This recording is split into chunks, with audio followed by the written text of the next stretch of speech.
जी अस्सलाम class, welcome back. हम session 2 में अब ज्वाइन करने जा रहे हैं। फिर दोबारा से हम वेट करेंगे 1-2 मिनट का, ताकि हमारे स्टूडेंट्स हमें ज्वाइन कर लें। और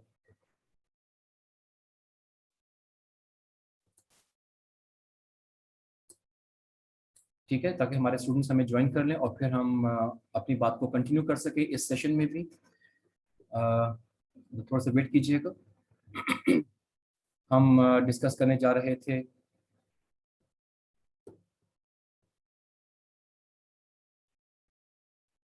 अ, मैं तो शेयर कर लूँ ये स्क्रीन भी आपके साथ, और मैं स्टूडेंट्स को एडमिट भी कर लूँ यहाँ पर। जी, आप स्टूडेंट्स एडमिट हो रहे हैं इस सेशन में भी, सेशन 2।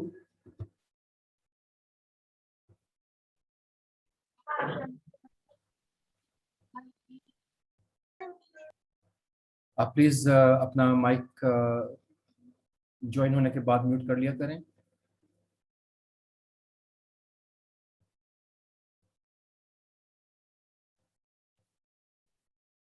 मैं अभी अपनी बात कंटिन्यू करता हूँ, एग्जांपल आपको मैं बताता हूँ। ये हमारे स्टूडेंट्स ज्वाइन कर लें।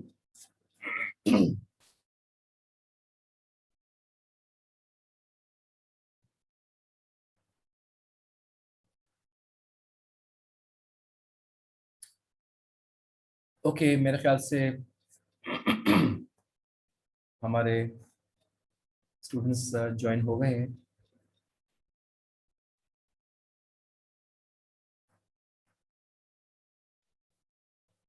ओके, मैं एग्जांपल पढ़ता हूँ क्लास। Demonstration problem 2.2-3। आमतौर पर पॉइंट लिखा होता है, इसलिए हम बार बार मैं पॉइंट बोल रहा होता हूँ। इस बुक में डैश लिखा हुआ है 2-3। Your research department estimates that the supply function for television sets is given by, ये आपके पास गिवन है, ठीक है। अब क्लास यहाँ पर हमारे पास जो फंक्शन है ये गिवन है आपके पास, देखें ना, यहाँ से यहाँ तक ये क्वेश्चन की स्टेटमेंट है जो आपको एग्जाम्स में मिलती है, और ये आपके पास इसका सोल्यूशन है, ठीक है। तो इसलिए हम इस वक्त स्टेटमेंट को समझते हैं कि ये फंक्शन हमें दे दिया गया है। Where P X is the price of TV sets, PR represents the price of a consumer monitor, and PW is the price of an input used to make television sets. ठीक है class, तो ये हमारे पास इसकी explanation दे दी गई है। Suppose TVs are sold for $400 per unit, computer monitors are sold for $100 per unit, and the price of an input is, input का मतलब होता है जो रॉ मटेरियल या उन चीजों में एक्सपेंस हो रहा है, वो जो चीजें आ रही हैं उसको इनपुट यहाँ पे कह दिया गया है। Input is $2000। How many television sets are produced, तो हम कितने टेलीविजन सेट्स प्रोड्यूस कर सकते हैं, ठीक है। अब ये फंक्शन हमारे पास कहाँ से आया, इस वक्त ये क्वेश्चन नहीं है, ये फंक्शन हमारे पास है। तो हम इसको अब देखते हैं कि हम इसमें मैक्सिमम $100 पर यूनिट मॉनिटर्स और $400 पर यूनिट टेलीविजन्स हमारे पास इसकी प्राइस है। तो हमने यहाँ पर 400 और 100 और जो इनपुट एक्सपेंस हमारे पास था $2000 हमने यहाँ पे इनपुट कर दिया। अब हमने यहाँ पर इनको मल्टीप्लाई किया, प्लस माइनस किया, adding up the numbers we find that the total quantity of television sets produced is 800। तो हम यहाँ पर मैक्सिमम 800 सेट्स प्रोड्यूस कर सकते हैं, क्योंकि यहाँ पर जो फॉर्मूला आपको दिया गया है ये फॉर्मूला आपके पास टेलीविजन से रिलेटेड है, क्वांटिटी। अब हमें ये वरी करने की जरूरत नहीं है कि यहाँ पर मॉनिटर्स की क्वांटिटी का आंसर मिलेगा हमें या टेलीविजन्स का मिलेगा। ये जो फंक्शन हमें दिया गया है ये टेलीविजन्स के लिए दिया गया, यहाँ ऊपर लिखा हुआ भी था supply function for television sets, ठीक है। तो इसलिए परेशान होने की इसमें जरूरत नहीं है कि हमारा आंसर क्या होगा। तो आंसर बिल्कुल सिंपल, कि कुछ आपको बेसिक इनपुट्स बता दी गई हैं, आप सिर्फ यहाँ पर वैल्यूज पुट कर रहे हैं, मल्टीप्लाई कर रहे हैं, और आपको ये आंसर मिल गया। आप में से कुछ स्टूडेंट्स ने लेट ज्वाइन किया। हम अभी सेशन 1 जो हमारा पहले डिस्कनेक्ट हो गया था उसमें हमने डेमोन्स्ट्रेशन प्रॉब्लम 2-3 स्टार्ट करनी थी, लेकिन हमारे पास टाइम एंड हो गया था, और इस वक्त हमने इसको कंटिन्यू किया। मैं सिर्फ आधे मिनट में आप लेट ज्वाइनिंग करने वाले स्टूडेंट्स को दोबारा बता रहा हूँ। ये हमारे पास एक एग्जांपल है जिसमें एक फंक्शन दिया गया है, कुछ यहाँ पर वेरिएबल्स की वैल्यूज दे दी गई हैं। ये लिखा है कि हमारे पास टेलीविजन सेट्स का एक फंक्शन दिया गया है, सप्लाई फंक्शन। तो जब आप ये वैल्यूज पुट करेंगे, टेलीविजन की प्राइस, कंप्यूटर मॉनिटर की प्राइस और इनपुट जितनी भी हमारे पास एक्सपेंस आ रहे हैं उनकी प्राइस, तो हम कितने टेलीविजन्स मार्केट में सेल कर सकते हैं, प्रोड्यूस कर सकते हैं। तो यहाँ पर आपके पास आंसर आया अल्टीमेटली 800। ठीक है, ये 800 आपके पास आंसर आ गया। तो हमें पता चल गया कि हम 800 मैक्सिमम सेल कर सकते, सप्लाई कर सकते हैं, प्रोड्यूस कर सकते हैं। ठीक है क्लास, बिल्कुल सिंपल सा एक एग्जांपल थी। आई होप आपको फौरन समझ में आ गई होगी। मैं इसको स्टॉप शेयरिंग करता हूँ और फिर से हम दोबारा से आते हैं वापस आपके लेक्चर की तरफ। और मैं सेशन 1 में बता चुका हूँ कि चैप्टर 2 मैंने आपको सेंड नहीं किया था, इंशाल्लाह आज मैं उसको सेंड कर दूंगा। तो हमने क्लास ये फंक्शन जो यहाँ देखने में थोड़ा कॉम्प्लिकेटेड नज़र आ रहा था, लेकिन एक्चुअली ये बिल्कुल आसान था, और हमने यहाँ पर डेमोन्स्ट्रेशन प्रॉब्लम 2-3 देख ली है। इसके बाद हमारे पास बात शुरू होती है प्रोड्यूसर सरप्लस। ये हमारे पास एक और बात है जिसको हम यहाँ पर डिस्कस करने जा रहे हैं, producer surplus. The amount producers receive in excess of the amount necessary to induce them to produce the good। ठीक है, तो इसको हम दोबारा से पढ़ते हैं और आपको मैं थोड़ा सा स्क्रॉल करके बता दूं कि ये हमारे पास ये टॉपिक है और ये इसकी एक फिगर है जिसको हम यहाँ पे डिस्कस करने जा रहे हैं।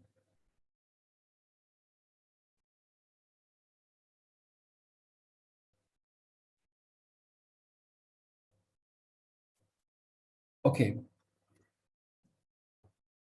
ये हमारे पास एक और एडमिट कर दूं मैं स्टूडेंट को। ठीक है, the amount producers receive to excess of the amount necessary to induce. मतलब इंड्यूस का मतलब होता है कि हम जब ऐसा कोई कॉज देखें जो राइज करता है them to produce the good, तो किस वजह से प्रोड्यूसर प्रोड्यूस ज्यादा कर सकता है या उसको क्या रीजन मिल सकते हैं, किन रीजन की वजह से वो सरप्लस की तरफ चला जाता है। इसको आसान वर्डिंग से हम देख सकते हैं, it is the producers analog to consumers surplus. तो यहाँ पर ये देखा जा रहा है the amount producers receive in excess of the amount necessary to induce them to produce the good। देखें, आपकी जो कॉस्ट प्राइस है तो उसमें कितनी और अमाउंट और आ सकती है या आ रही है उसको प्रोड्यूस करने में। ठीक है, गौर से पढ़े, the amount producers receive in excess of the amount, उसको कितनी अमाउंट और मिल रही है, मतलब वो क्या सरप्लस लेकर आ रहा है। ठीक है, टू इंड्यूस देम। पहले हम ये फिगर देख लें फिर मैं आपको एक्सप्लेनेशन और ज्यादा देता हूँ। ये हमारे पास कुछ प्रोड्यूसर सरप्लस की बात की जा रही है। ये हमारे पास क्वांटिटी है, तो ये इस प्राइस पर सेल कर रहा है। ये मिनिमम प्राइस है जो यहाँ सेल कर सकता है और ये प्राइस है मैक्सिमम जो वो सेल कर सकता है। तो हमारे पास ये जो ब्लू कलर का एरिया नजर आ रहा है, ये सारा इसकी एक्स्ट्रा अमाउंट है जो वो प्रोड्यूसर को प्रोड्यूस करने में आ रही है। तो ये हमारे पास प्रोड्यूसर सरप्लस कहलाता है। इसके लिए मैं आपको एक और चीज बताता हूँ। मैंने स्टॉप शेयरिंग की क्लास और मैं इस वक्त जा रहा हूँ आपके इसी बुक के कंटेंट्स की तरफ, क्योंकि यहाँ पर आपके पास एग्जाम्पल में इस बात को ज्यादा बेहतर तरीके से बताया गया है। ये आपके पास है टॉपिक प्रोड्यूसर सरप्लस। ठीक है, यहाँ पे हमारे पास इस फिगर में बात की जा रही है, just as consumers want price to be as low as possible. Consumer तो यही चाहते हैं ना हमेशा कि प्राइस हमेशा लो से लो मिले। कंज्यूमर, आप और मैं जब खरीदते हैं किसी चीज को तो हम कहते हैं प्राइस कम से कम मिले। Producers want price to be as high as possible, और वो आपको ज्यादा से ज्यादा प्राइस में सेल करना चाहते हैं क्योंकि वो ज्यादा प्रॉफिट लेना चाहते हैं, तभी तो हम बार्गेनिंग करते हैं। ठीक है, कोई भी चीज लेते हैं तो हम उसको रियायत करवाने की कोशिश करते हैं। The supply curve reveals the amount producers will be willing to produce at a given price. The supply curve reveals the amount producers। ठीक है, तो ये सप्लाई कर्व जो हमें नजर आ रहा है इसमें जैसे भी हम सप्लाई की बात पढ़ रहे थे कि सप्लायर कब मार्केट में ज्यादा आते हैं, क्योंकि उनको प्रॉफिट उसमें ज्यादा नजर आ रहा होता है। तो इसी तरह से यहाँ पर लिखा हुआ है आपके पास कि the supply curve reveals the amount producers will be willing to produce at the given price, वो ज्यादा गिवन प्राइस पर ज्यादा प्रोड्यूस कर सके। Alternatively it indicates the price firms would have to receive to the to be willing to produce an additional unit of good. For example, the supply curve in figure 2.9, ये आपके पास जो figure है, indicates that the total of 800 units will be produced when the price is rupees 400. तो total 800 units $400 price पर 800 units produce हो रहे थे, ठीक है, 800 प्रोड्यूस हो रहे थे। ऑल्टरनेटिवली इफ ये कंप्लीट में कर लो, will be produced when the price is 400. Alternatively, if 800 units are produced, producers will have to receive 400 to be induced to produce another unit of the good. इसका मतलब अगर वो एक यूनिट और बनाएगा, जैसे मार्जिनल सप्लाई की बात आती है, तो अगर वो एक यूनिट और बनाएगा तो उसको कितने पैसे मिलेंगे? $800 ही मिलेंगे ना। 800 वो बना रहा है क्वांटिटी, तो उसको 400 मिल रहे हैं, तो अगर वो एक और भी बना लेगा तो उसको 400 ही मिलेंगे। The producer surplus is the producer analog to consumer surplus. ये इंपॉर्टेंट बात है, इसकी एक्सप्लेनेशन आपके पास आ रही है। It is the amount of money producer receive in excess of the amount necessary to induce them to produce the good. तो उसको वो अमाउंट ज्यादा मिलती है अपनी प्रोडक्ट बनाने में। More efficiently, more specifically, note that producers are willing to sell each unit of up to below 800 units at a price less than 400. अब ये है कि जो सेलर है वो 800 यूनिट्स जो हैं उसमें वो कम से कम कहां पर सेल कर सकता है? ये तो 400 वो प्राइस थी ना जो सेलर सेल करना चाह रहा है, लेकिन वो कम से कम कहां पर सेल कर सकता है? मिसाल के तौर पर मैं इसको अभी पढ़ता हूं, लेकिन आपको मैं एग्जांपल दे दूं। जब आपके पास रिकंडीशन कार्ड्स मार्केट में नहीं आती थी कई साल, मतलब 8-10 साल पहले, 12 साल पहले, तो सिर्फ टोयोटा, सुजुकी और होंडा मैन्युफैक्चरर्स थे पाकिस्तान में, और ये अपनी प्राइसेस बढ़ाते चले जाते थे कि हमारे पास महंगाई हो रही है, इन्फ्लेशन हो रही है, ये काम हो गया, वो काम हो गया, जिसकी वजह से वो प्राइस बढ़ाते चले जाते थे। गवर्नमेंट कहती थी प्राइस मत बढ़ाओ, प्राइस मत बढ़ाओ, प्राइस बहुत ज़्यादा गाड़ियों की बढ़ती चली जा रही है, तो वो कहते थे, हमेशा रीज़न दे दिया करते थे। तो फिर गवर्नमेंट ने कहा कि हम रिकंडीशन कार्स को परमिट कर देंगे कि पाकिस्तान में आ सकेंगे, फिर तुम्हें नुकसान होगा, तुम अपने प्राइसेस कम करो। तो फिर उन्होंने कुछ प्राइसेस कम की कि हम थोड़ी सी प्राइस कम कर सकते हैं, अपने प्रॉफिट में से हम कुछ कम कर सकते हैं, ज्यादा नहीं कर सकते। तो अब सोचें कि अगर एक कार 15 लाख की बिक रही थी, और अगर वो कार उस जमाने में 15 लाख के बजाय उन्होंने कहा कि हम 14 लाख रुपए की सेल कर देंगे, तो 15 से जो वो 14 लाख पर आए, इसका मतलब क्या हुआ? फिर उसके बाद उन्होंने रोना शुरू कर दिया कि नहीं, इससे हम कम करेंगे तो हमें लॉस हो जाएगा, हम इंडस्ट्री नहीं चला सकेंगे, हमारी फैक्ट्री बंद हो जाएगी। और आपको शायद याद हो कि इन कंपनीज ने अपनी फैक्ट्रीज कुछ अर्से के लिए बंद भी कर दी थी इसी एहतजाज में। ये उस वक्त काफ़ी एहतजाज बढ़ा था कि आप हमें फैक्ट्री चलाने नहीं दे रहे, प्रॉफिट लेने नहीं दे रहे। तो उसमें इस तरह की बात भी हुई थी। तो वो कितना कम कर सकते हैं, कितना कम नहीं कर सकते, थोड़ा सा समझ में आई बात आपको? अब हम इस बात को यहाँ पर ये समझने की कोशिश करते हैं।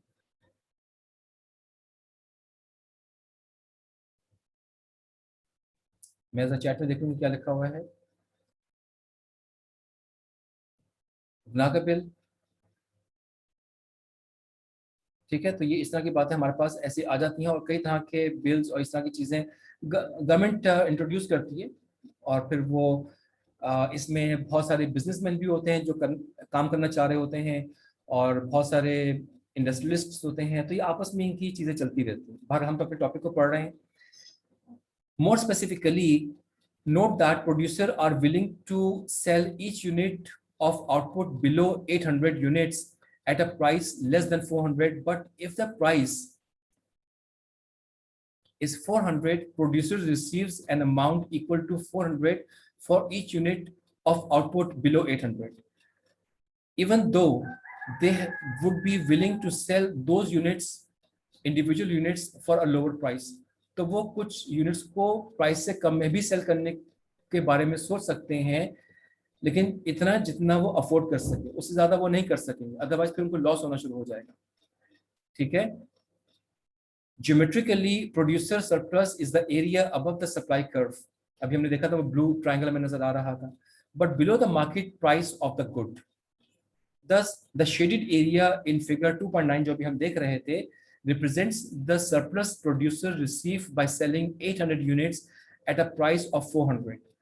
तो जो मिनिमम प्राइस हो सकती है और जो प्राइस सेल कर रहा है सप्लाई कर्व पर, ये जो जितना भी ट्रायंगल अभी हमने देखा था, मैं स्क्रॉल इसलिए नहीं कर रहा कि मैं इस वक्त यहाँ पे पढ़ रहा हूँ, आपने अभी कर्व तो देख ही लिया था, तो वो तमाम ब्लू कलर का एरिया जो फिल किया गया था कलर से, वो सब आपके पास सरप्लस कहलाता है। An amount above what would be required to produce each unit of the good।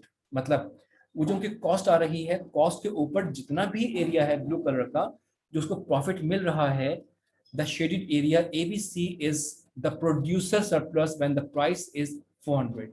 Mathematically this area is 1/2 of 800 times। ये जो भी टेक्निकल बात लिखी हुई है ये हम इसको अभी न्यूमेरिकल में जाके देखेंगे, लेकिन मैं स्क्रॉल अप कर रहा हूँ और आपको बताना चाह रहा हूँ कि ये वो प्राइस थी जिस पर प्रोड्यूसर प्रोड्यूस कर रहा था। ठीक है, उसकी कॉस्ट प्राइस थी, और ये वो है जो एक्चुअल वो सेल कर रहा है। ठीक है, तो ये इसमें जो ये एरिया है इसमें वो प्ले कर सकता है कि मैं इस प्राइस को कहाँ पे सेट कर सकता हूँ। तो वो ये देखता है कि मैक्सिमम मैं क्या $400 तक जा सकता हूँ। जैसे आपके पास कार्स थी ना, तो वो ये चेक करते रहते हैं, मिसाल के तौर पर उनको कार कॉस्ट कर रही है 12 लाख रुपए की, मैं उस जमाने की आपको बात बता रहा हूँ, अब तो कारें बहुत महंगी हो गई। अगर 12 लाख की कॉस्ट करती है, वो 15 लाख रुपए की सेल कर रहे थे, तो वो कहते थे कि हम 15 लाख से हम 14 लाख पर आ जाएंगे, कर देते हैं, नहीं तो हम कुछ प्रॉफिट नहीं कमा सकेंगे और हमें नुकसान हो जाएगा, हमारी इंडस्ट्री बंद हो जाएगी, तो हम 1 लाख रुपए कम कर सकते हैं। मतलब 12 लाख से उन्होंने कहा कि हम 2 लाख रुपए मुनाफा रखेंगे। तो कॉस्ट प्राइस से जितना भी वो ऊपर जाते हैं वो उनका सरप्लस कहलाता है, प्रोड्यूसर सरप्लस कहलाता है। ये टेक्निकल टर्मिनोलॉजी है, इसे कहते हैं प्रोड्यूसर सरप्लस। अब वो ये कैलकुलेशन करते रहते हैं, अगर गवर्नमेंट ना रोके तो वो देखते रहते हैं कि अगर हमने 15 लाख की गाड़ी सेल करनी है, तो अगर हम 15.5 लाख की सेल करें, 16 लाख की सेल करें या 17 लाख की सेल करें, तो ऐसा तो नहीं कि बायर्स खरीदना ही बंद कर दें। तो फिर हमें ये देखना है कि अगर हमारी कम गाड़ियाँ बिकेंगी तो हमें नुकसान होगा, या 15 लाख तक हम प्राइस को रोक दें ताकि हमारी गाड़ियां ज्यादा बिकें। तो वो इन चीजों को इवैल्यूएट करते रहते हैं, मैथमेटिकल फॉर्मूला से कैलकुलेट करते रहते हैं कि हमें कहाँ कौन सी प्राइस सेट करनी चाहिए कि हम लोगों से ज्यादा पैसा निकाल सकें। और जहां पर फिर ये नजर आता है कि लोग ज्यादा पे नहीं कर रहे हैं और वो गाड़ियां ज्यादा परचेज नहीं करें, फिर वो अपनी प्राइस को वहां पर रोक देते हैं। तो ये इस तरह की कैलकुलेशंस, यही मैनेजरियल इकोनॉमिक्स है कि कहाँ पे आप अपनी प्राइस को सेट करते हैं और कितनी प्राइस आपको रखने में आपको फायदा है, नुकसान नहीं है। तो ये कैलकुलेशन करना ही यहाँ पर ये लर्निंग है। तो यहाँ पर फिर मैं स्टॉप शेयरिंग कर रहा हूँ और आपके मैं नोट्स की तरफ आ रहा हूँ। आपको बताऊँ क्लास के ये नोट्स और वो चीज़ें सब एक ही चीज़ें हैं। तो अब हम आते हैं यहाँ पर, ये टॉपिक आपके पास जो सप्लाई से रिलेटेड था वो खत्म हुआ और हम मार्केट इक्विलिब्रियम की तरफ आ रहे हैं। अब ये मार्केट इक्विलिब्रियम तो आप जाहिर है कि इकोनॉमिक्स के सब्जेक्ट में पहले भी पढ़ चुके हैं, डिमांड सप्लाई सभी कुछ पढ़ चुके हैं, लेकिन हम हर एक में ही थोड़ा सा एडवांस होते चले जा रहे हैं। जैसे अभी हमने सप्लायर सरप्लस पढ़ा, लास्ट क्लास में हमने कस्टमर सरप्लस पढ़ा था। ठीक है, तो अब हम पढ़ने जा रहे हैं मार्केट इक्विलिब्रियम। अब क्लास आप यहाँ पर ये जान चुके हैं कि हमारे पास यहाँ पर ये एक डिमांड कर्व है। ठीक है, ये डी लिखा हुआ है डिमांड कर्व, और यहाँ पर हमारे पास ये एस लिखा हुआ है सप्लाई कर्व, और ये हमारे पास एक इक्विलिब्रियम पॉइंट है जहाँ पर ये दोनों लाइंस इंटरसेक्ट कर रही हैं, ये इक्विलिब्रियम पॉइंट है। अब हमारे पास लेफ्ट साइड पर प्राइस लिखी हुई है, पीई का मतलब है प्राइस इक्विलिब्रियम। ठीक है, और यहाँ लिखा हुआ है क्यूई मतलब क्वांटिटी इक्विलिब्रियम। तो ये इक्विलिब्रियम पॉइंट की प्राइस और ये हमारे पास क्वांटिटी है। अब हम जैसे अभी सरप्लस की बात कर रहे थे, तो अगर हम सिर्फ सप्लाई कर्व को देखें, सिर्फ सप्लाई कर्व को देखें इसको, अगर हम सप्लाई कर्व को देख रहे हैं तो हम ये कह रहे हैं कि हम प्राइस लो, हम कम से कम कितनी प्राइस रख सकते हैं तो हमारे पास लोग ज़्यादा प्रोडक्ट डिमांड करेंगे, तो फिर हमारे पास इतनी प्रोडक्शन तो हो नहीं रही, तो प्रोडक्शन में हमें शॉर्टेज आ जाएगी। ठीक है, इस प्राइस पर हमें इतनी शॉर्टेज मिलेगी, इस प्राइस पर अगर यहाँ पर पॉइंट होता तो इस प्राइस पर ये शॉर्टेज मिलती, इस प्राइस पर ये शॉर्टेज मिलती, इस प्राइस पर ये शॉर्टेज मिलती। अब ये प्राइस हमारे पास क्योंकि बहुत लो है, तो बहुत ज़्यादा लोग परचेजिंग करना शुरू कर देंगे, तो हमारे पास शॉर्टेज हो जाएगी। और अगर हमारे पास प्राइस बहुत हाई है, ये पीएच का मतलब है प्राइस हाई, तो प्राइस हाई का मतलब है कि अगर प्राइस बहुत हाई हो जाएगी तो इस वक्त हमारे पास डिमांड बहुत कम हो जाएगी। ये हमारे पास डिमांड कर रहे हैं, तो डिमांड बहुत कम हो जाएगी, लोग कम खरीदना शुरू करेंगे। ठीक है, तो हमारे पास, और अगर हम इसमें ये देखें कि हाई प्राइस पर सप्लायर क्या है, तो सप्लायर चाहेगा कि मैं ज़्यादा से ज़्यादा प्रोडक्ट सप्लाई करूं। ठीक है, जब चीज़ों की प्रोडक्ट्स ज़्यादा बढ़ जाती हैं ना, तो ज़्यादा से ज़्यादा लोग उसमें आना शुरू हो जाते हैं, ज़्यादा से ज़्यादा बिजनेसमैन, प्रोड्यूसर्स अपनी प्रोडक्ट्स लेकर आना शुरू हो जाते हैं या उसमें इन्वेस्टमेंट करना शुरू कर देते हैं। ठीक है, मैंने आपको एग्जांपल बताई थी प्रॉपर्टी की, स्टॉक मार्केट की, डॉलर्स की। डॉलर्स का रेट बढ़ता चला जा रहा है, बढ़ता चला जा रहा है, तो क्या होगा, जो लोग उसमें काम नहीं भी करते थे, मैं भी बैठा हूँ, मैं सोच रहा हूँ यार कि अच्छा लोग तो इसमें इन्वेस्टमेंट कर रहे हैं, मेरे पास 1 लाख, 10 लाख, 50 लाख रखे हुए हैं, तो मैं जाकर उसमें इन्वेस्टमेंट कर देता हूँ। ठीक है ना, जिसके पास चंद हजार रुपए थे उसने भी इसमें इन्वेस्टमेंट करना शुरू कर दी, तो इस तरह से उसमें प्रोड्यूसर्स ज्यादा आ जाते हैं। तो ये इस तरह से हमारे पास इस हाई प्राइस पर सेलर्स, हमें सप्लाई ज्यादा मिलना शुरू हो जाती है, तो उस पर आप फिर अपने प्रोडक्ट्स को देखते हैं, तो फिर यह एरिया हमारे पास सरप्लस कहलाता है और ये हमारे पास एरिया शॉर्टेज कहलाता है। ये सरप्लस हो गया ना कि मार्केट में लोग ज्यादा आगे सप्लाई करने वाले, प्राइस हाई है, डिमांड भी कम है, लेकिन सेल करने वाले ज्यादा लोग आगे, क्योंकि उनको प्रॉफिट ज्यादा नजर आ रहा है। आपको एक चीज बताऊं क्लास, आप देखते हैं कि आप जब भी किसी सुपरमार्केट में जाते हैं, किसी बैंक में जाते हैं, किसी और जगह जाते हैं, आजकल तो आपसे कहा जाता है कि आप मास्क यूज करें। अब मास्क आपके पास आमतौर पर 10 रुपए का होता है, लेकिन जो ये सुपरमार्केट के बाहर या बैंक से बाहर लोग खड़े हुए नजर आते हैं, बच्चे या कुछ और जो उसको बेच रहे होते हैं, वो 20 रुपीज का सेल कर रहे होते हैं। ऐसा ही है ना, तो इसका मतलब ये हुआ कि जब वो बॉक्स परचेज करते हैं तो उसमें 100 या 50 या जो जितने की भी बॉक्स होता है उसमें उतने होते हैं, चलिए 100 समझ लीजिए राउंडिंग फिगर समझने के लिए।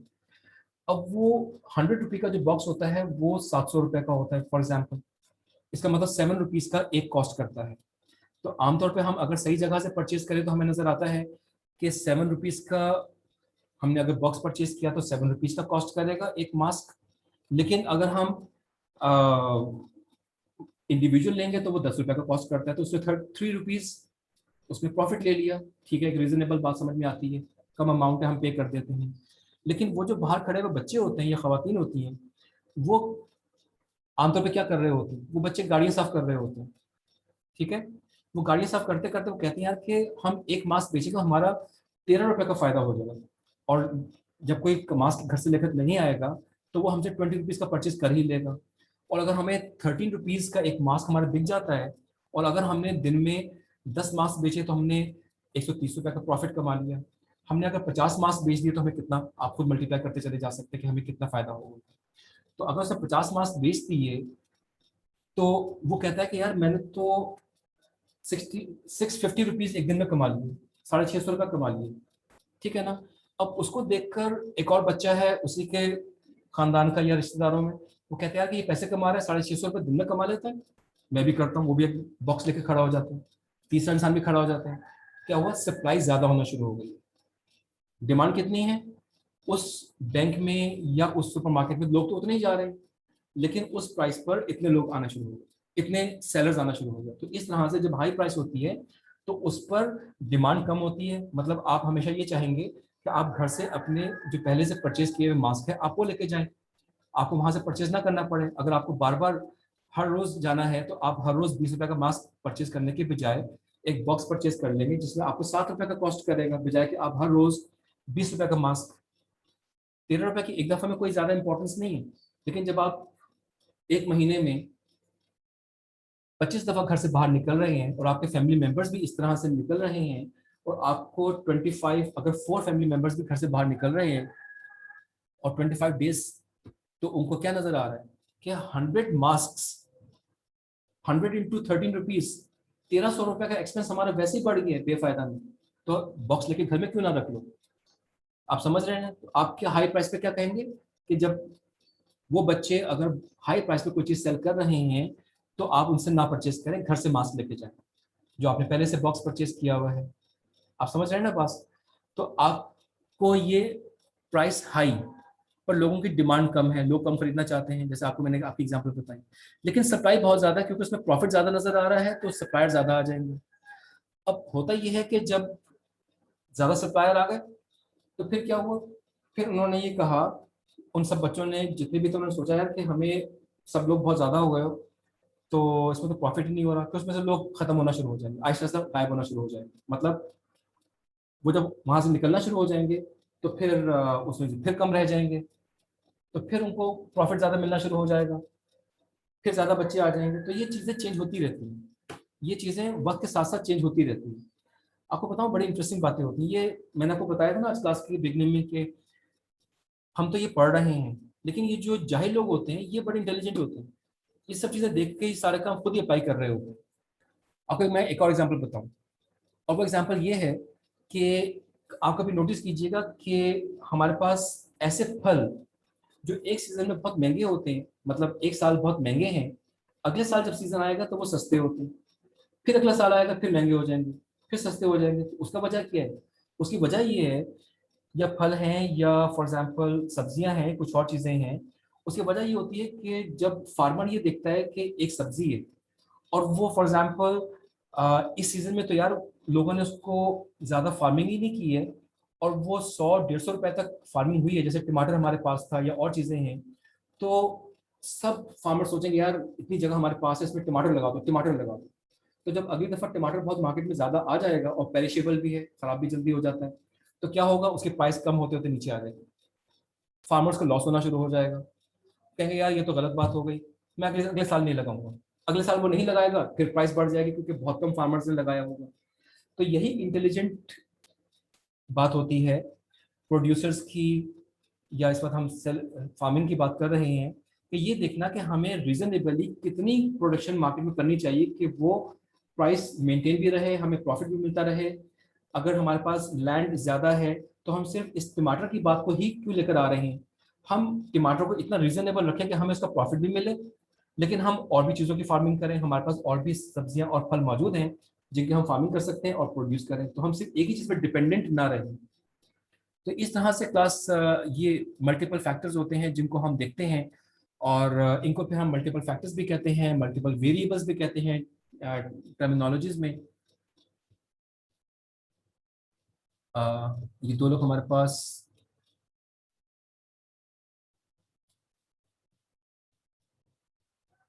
इनको मैंने एडमिट कर लिया, ठीक है। बस आपको समझ में आ गया होगा कि हमारे पास इस फिगर में मार्केट इक्विलिब्रियम की प्राइस कैसे देखी जा रही है। इसके बाद यहाँ पर एक्सप्लेनेशन में कुछ इसी तरह की बातें लिखी हुई हैं। इसके बाद हमारे पास एक और बात आ रही है, कॉम्पिटिटिव मार्केट इक्विलिब्रियम। ठीक है, तो मार्केट इक्विलिब्रियम तो हमें समझ आ ही गया। अब हमें नजर आ रहा है, एक बात आ रही है, competitive market equilibrium. Equilibrium in a competitive market is determined by the intersection of the market demand and supply curves। ये तो हमें पता है, ये ऊपर वाली डेफिनेशन को रिवाइज किया कि ये तो हम जानते हैं। The equilibrium price is the price that equates quantity demanded and quantity supplied। ठीक है, इक्विलिब्रियम पॉइंट कौन सा होता है, जहां पे क्वांटिटी डिमांड और क्वांटिटी सप्लाई हमारे पास इक्वल हो जाता है। Mathematically if Q D price and Q D Q S का मतलब quantity supply price, quantity demanded price represents the quantity demanded and supplied when the price is P। तो इस price पर कितनी क्वांटिटी डिमांड की जा रही है, इस प्राइस पर कितनी क्वांटिटी सप्लाई की जा रही है, दोनों इक्वल हो जाएंगे तो हमारे पास इक्विलिब्रियम पॉइंट आ जाएगा। ठीक है, द इक्विलिब्रियम प्राइस पीई, अभी हमने पढ़ा था ना price equilibrium, is the price such that quantity demanded price equilibrium at price equilibrium is equal to quantity supplied at price equilibrium। ठीक है, मैथमेटिकली पढ़ना समझ में आ गया ना। the equilibrium quantity is simply quantity demanded at price equilibrium, ये वाली बात जो लेफ्ट साइड पे लिखी हुई है, और equivalently quantity supplied price equilibrium. ठीक है, तो ये दोनों बातें इक्वल हो जाती हैं।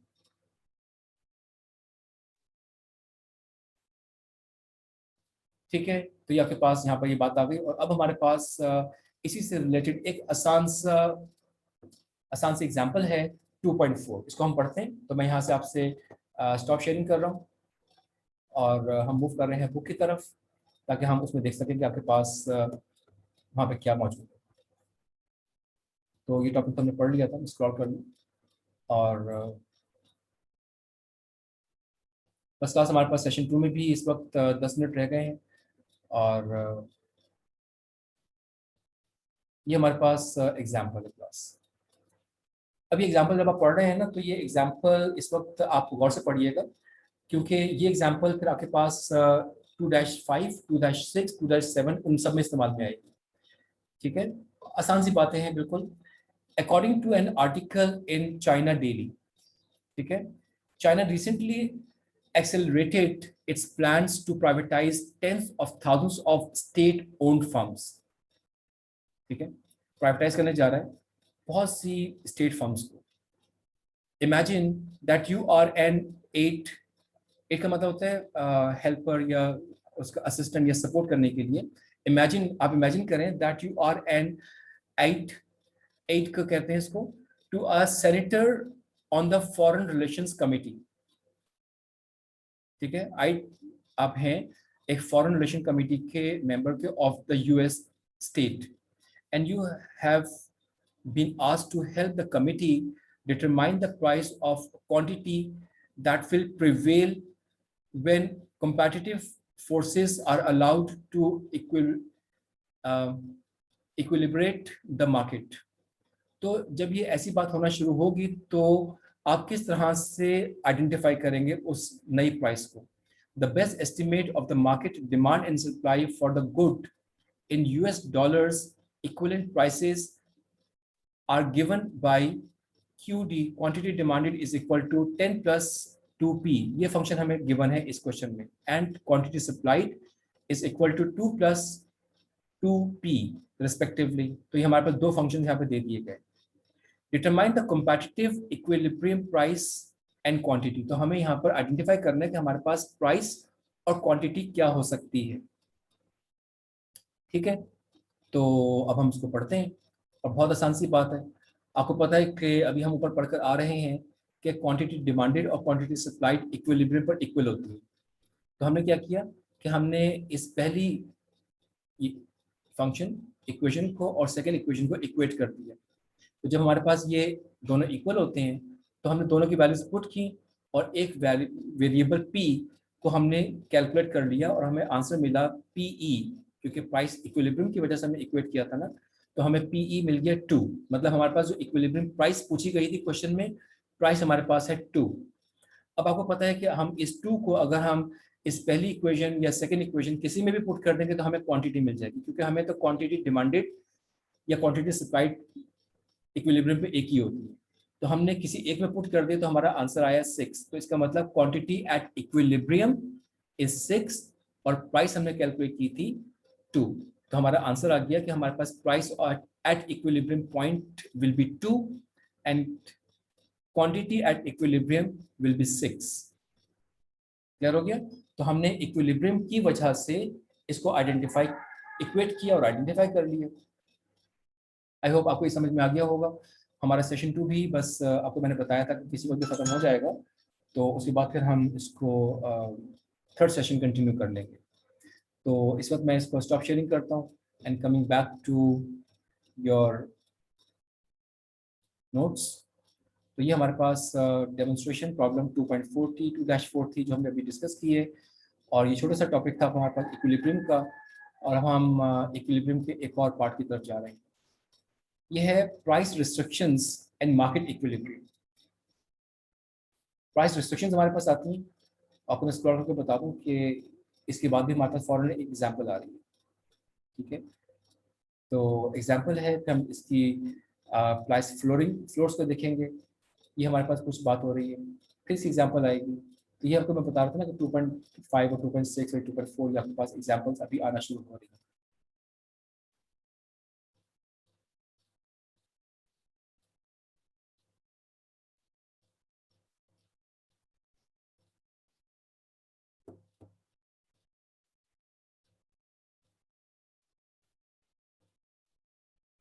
ओके, सो हमने 2.4 का भी देखा था।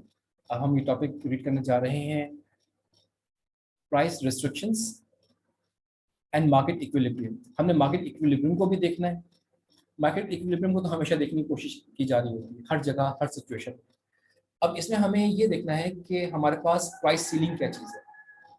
ठीक है, अब सीलिंग क्या होता है? The maximum legal price that can be charged in a market. वो मैक्सिमम कौन सी प्राइस है जो हम, अच्छा लीगल प्राइस लिखी हुई है ना, लीगल प्राइस का मतलब है कि शायद गवर्नमेंट ने फिक्स कर दी होगी प्राइस, उससे हम ज़्यादा नहीं ले सकते हैं, या वो प्राइस जो लोग देना चाह रहे हैं उससे ज़्यादा नहीं। तो हम किस तरह से उसको आइडेंटिफाई करते हैं? ठीक है, तो हमारे पास यहाँ पर lost social welfare due to price ceiling. तो हमारे पास यहाँ पर चले देखते हैं कि ये हमारे पास है प्राइस इक्विलिब्रियम इस पॉइंट पर, और यह है क्वांटिटी इक्विलिब्रियम इस पॉइंट पर। ठीक है, और अभी हम ऊपर देखकर आ चुके हैं कि हमारे पास ये प्राइस कॉस्ट की आ रही है, ये प्राइस वो है फुल प्राइस जो मैक्सिमम प्राइस हमें नजर आ रही है। ठीक है, और इसी तरह से हमारे पास ये क्वांटिटी सप्लाइड यहाँ पर है और क्वांटिटी डिमांडेड हमारे पास ये नजर आ रही है। तो हम किस तरह से इनको आइडेंटिफाई कर रहे हैं और ये इनको देख रहे हैं। तो ये हमारे पास जो ट्रायंगल बनेगा क्वांटिटी सप्लाई से राइट साइड की तरफ, और ये जो पूरा ट्रायंगल बनेगा ये हमारे पास सीलिंग की बात आती है। ठीक है, अब ये किस तरह से काम करेगा एग्जाम्पल से समझते हैं।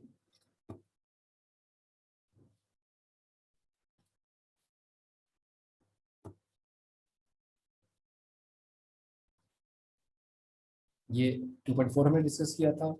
अब हम प्राइस सीलिंग की तरफ आ रहे हैं और ये हमारे पास है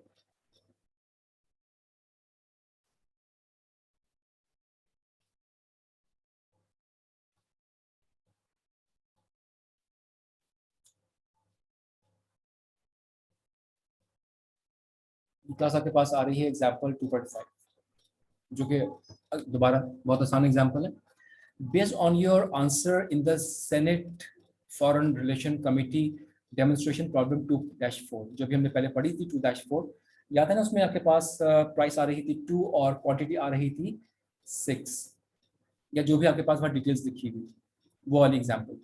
तो हम उस एग्जाम्पल का कॉन्टेक्स्ट को यहाँ दोबारा से कंटिन्यू कर रहे हैं।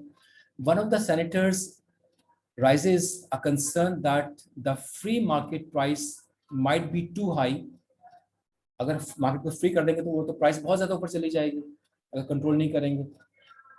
For the typical Chinese citizen to pay, तो चाइनीज सिटीजन उसको पे नहीं कर सकेगा।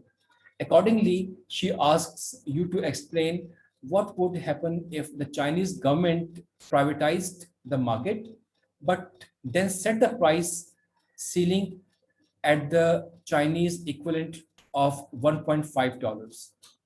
तो वो चाइनीज के लिए $1.5 पर एक प्राइस फिक्स कर देते हैं मैक्सिमम, कि इससे ऊपर सेल नहीं करना है। जैसे आपको पता है ना कि गवर्नमेंट बहुत सी दफ़ा मार्केट में जो दूध और दही वगैरह बिकता है इसकी भी प्राइसेस फिक्स कर देते हैं कि इससे ऊपर सेल नहीं करना है। आपको कई दफ़ा मीडिया पर भी नज़र आता है।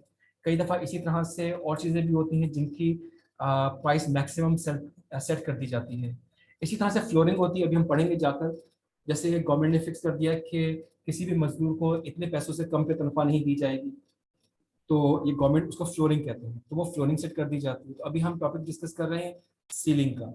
तो अब हम इसको सीलिंग को पढ़ते हैं। How do you answer? Assume that the market demand and supply covers the US dollars equivalent price and still given by. तो हमारे पास यहाँ पर एक फंक्शन ये दिया गया है, एक फंक्शन ये दिया गया है। तो अब हम इसको देखते हैं कि हमारे पास आंसर क्या आता है। क्योंकि यहाँ पर हमें बता दिया गया है कि एक सीलिंग प्राइस, मैक्सिमम प्राइस दे दी गई है $1.5।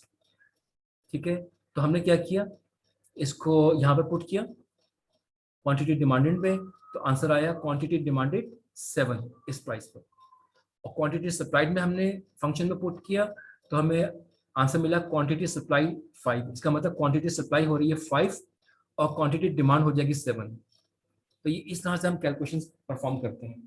मतलब अगर हमने $1.5 पर एक प्राइस सेट कर दी तो हमारे पास सप्लाई हो रही होगी 5 यूनिट्स की और डिमांड होगी 7 यूनिट्स की। यहाँ पे चली जाएगी बात, ठीक है। तो हमारे पास 10 there is a shortage of 7 - 5 2 units.